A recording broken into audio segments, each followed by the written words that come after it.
Скандалозна одлука на Министерството за образование и наука, односно на македонската влада. Согласно програмата за изградба и реконструкција на основните и средните училишта за 2024 година, владата на 6 прилепски училишта им одобрила вкупно околу 1000 евра или по само 150 евра за секое училиште.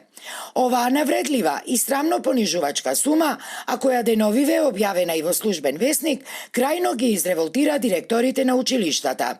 Велат, на конкурсот кој бил распишан уште лани во мај, тие конкурирале со комплетно готови проекти за реконструкција на училиштата, во кои јасно била наведена и финансиската рамка, а надлежната комисија при МОН немала никакви забелешки.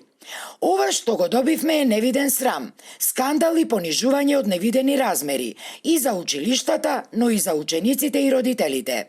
Ние, например, за нашите два проекта, термофасада на училиштето и санација и поставување на фотоволтаици на кровот, ја доставивме целата потребна документација. Јасно ја напишавме и финансиската конструкција, која изнесуваше вкупно 200.000 евра, 80.000 евра за фасадата и 120.000 за кровот.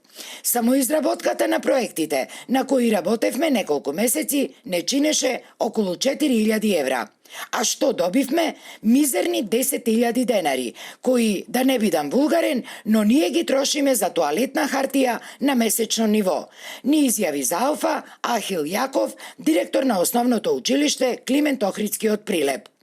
Ова училиште зад мене е изградено уште во 1963 година. Во моментов во него учат 755 ученици и во последниве години, благодарение на ангажманот на локалната самоуправа, но и на менаџментот на училиштето, навистина доживува вистински расцут. Иронијата да биде поголема од вкупниот државен колач, предвиден за оваа намена за сите училишта во земјава, во вредност од 4 милиони евра, на известни училишта во соседната рурална општина Долнени им биле и доделени по неверојатни 28 милиони денари. Инаку од Прилеп со своји проекти конкурирале 3 основни и 3 средни училишта и сите ја добиле истата бедна сума од само 150 евра.